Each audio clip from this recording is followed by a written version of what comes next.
Hello साथियों, मैं सौरभ कुमार और आपको TRE 1 से लेकर TRE 2 तक और अभी तीसरे फेज की बहाली से लेकर चौथे फेज की बहाली तक जो भी अपडेट होगा आपको हम दे सबसे पहला अपडेट आपको हम दे रहे हैं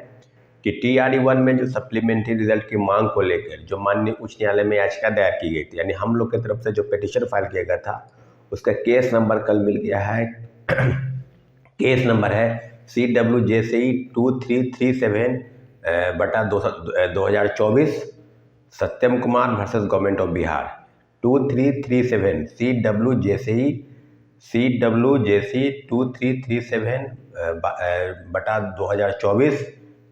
सत्यम Kumar versus government of Bihar. और कुमार कौशिक हमारे लॉयर हैं, जैसा कि सबको पता है। और केस के संदर्भ में जो भी अपडेट होगा,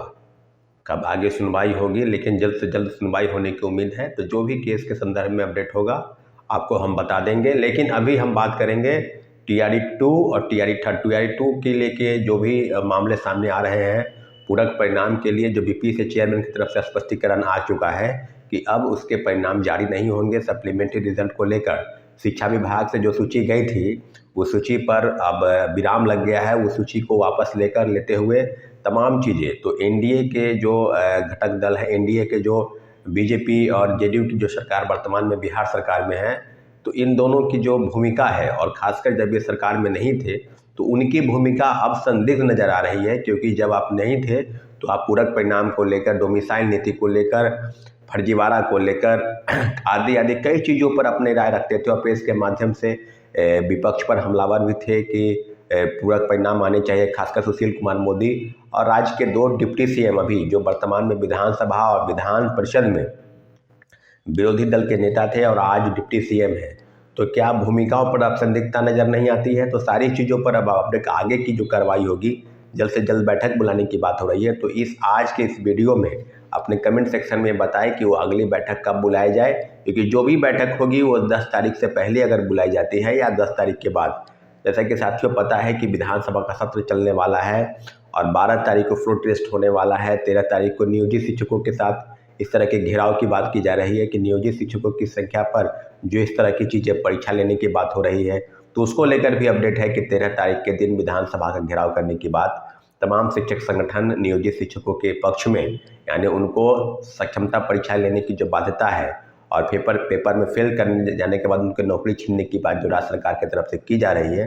तो सारे बिंदुओं पर आगे स्पष्टीकरण किया जाएगा। तो अब जो बातें हैं कि कब बैठक, यानी TRE 2 के लिए पूरक परिणाम जारी नहीं हुए तो आगे क्या रणनीति बनाई जाए, किस तरह से आगे बढ़ा जाए, इन सारे मामलों को लेकर कब बैठक बुलाई जाएगी, तो इस कमेंट सेक्शन में आप बताएं। उसकी तारीख TRE 1 से लेकर TRE 2 तक। और TRE 3 में जो पदों की सूचना आप सबको पता है कि उसका भी नोटिफिकेशन कल जारी हो गया और लगभग 87,000 पदों पर जो सूची निकाली गई है कि जल्द से जल्द उसकी वैकेंसी जो है 10 तारीख से लेकर, यानी 10 फरवरी से लेकर 23 फरवरी तक उसकी आखिरी तारीख का फॉर्म अप्लाई करने की। और सबसे ज़्यादा जो पद है वो है उच्चतर माध्यमिक में, यानी 1 to 5 से लेकर 6 to 8,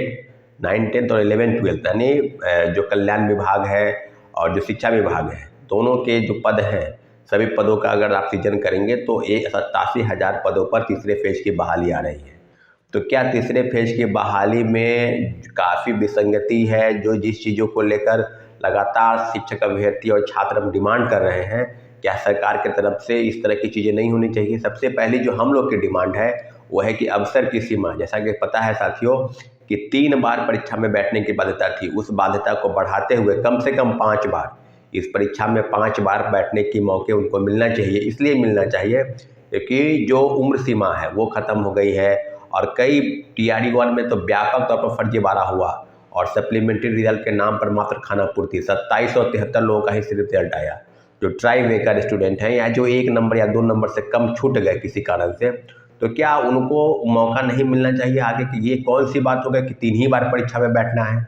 तो ये इस डिमांड पर हम सरकार से माननीय मुख्यमंत्री जी से आग्रह करते हैं कि 3 बार की बाध्यता को समाप्त करते हुए कम से कम 5 बार परीक्षा में बैठने के मौके इन सारे शिक्षक अभ्यर्थी को मिलने चाहिए। और दूसरी प्रमुख डिमांड जिसका इस विज्ञापन में जिक्र है कि CTET अपियरिंग और STET अपियरिंग, CTET अपियरिंग की परीक्षाएं बीते महीने हुई है और उसका रिजल्ट में प्रकाशन में अभी विलम्ब है, कम से कम 1 डेढ़ महीना, उसमें 1 महीना लग जाएगा। तो हम आग्रह करते हैं कि सीटेट अपेयरिंग की जो सीटेट अपेयरिंग वाले जो छात्र हैं उनको इस परीक्षा में बैठने का मौका मिले, क्योंकि TRE 1 में भी उनको मिला था मौका। TRE 2 में हम लोग काफ़ी डिमांड करते रहे परंतु मौका नहीं मिला, परंतु TRE 3 में तीसरे फेज के बहाली में सीटेट अपेयरिंग और STET अपेयरिंग, जो STET की जो परीक्षाएं होने वाली है आगे, उसके जो अपेयरिंग के छात्र हैं कम से कम इस परीक्षा में बैठने की जो बातें हैं उसको लेकर आप अपडेट करा देते, उनको बैठने का मौका देते। और DLED के जो छात्र हैं जो कोर्स कर रहे हैं, जो रेगुलर कोर्स कर रहे हैं DLED वाले, उनके लिए 24 महीने के कोर्स की जो बाध्यता है 22 से 24 सेशन में वो अगस्त महीने में पूरी हो जाएगी। तो जो अगस्त महीने में पूरी होगी, क्या अभी के सिलसिले में यानी चौथे फेज की बहाली में वो बैठेंगे तो उसके पहले तीसरे फेज की बहाली में अपेयरिंग यानी DLED अपेयरिंग वाले को कम से कम मौका मिलना चाहिए था। परंतु अगर विज्ञापन पर गौर करेंगे तो ये पाएंगे कि अभी सीटेट अपेयरिंग और STET अपेयरिंग के साथ साथ किसी को भी परीक्षा में बैठने की जो मौके हैं वो नहीं मिले हैं। तो माननीय मुख्यमंत्री जी से आग्रह है कि इन सारे मुद्दों पर खासकर अटेम्प्ट को लेकर कम से कम 5 बार और सीटेट STET और DLED वाले को अपेयरिंग के जो छात्र हैं उनको कम से कम इस परीक्षा में बैठने के मौके मिले। और TRE 2 के लिए जो सप्लीमेंट्री रिजल्ट की मांग को लेकर सरकार की तरफ जो खारिज हुई और शिक्षा विभाग और BPSC की तरफ से जो चीज़ें हुई उसको लेकर आगे कब बैठक बुलाई जाएगी, इसके संदर्भ में आपको अपडेट होना चाहिए। और TRE 1 के लिए जो कोर्ट केस है उसके संदर्भ में आपको हमने अपडेट करा दिया है। आगे जो भी अपडेट होगा आपको अपने वीडियो के माध्यम से बताएंगे। धन्यवाद। जय हिंद।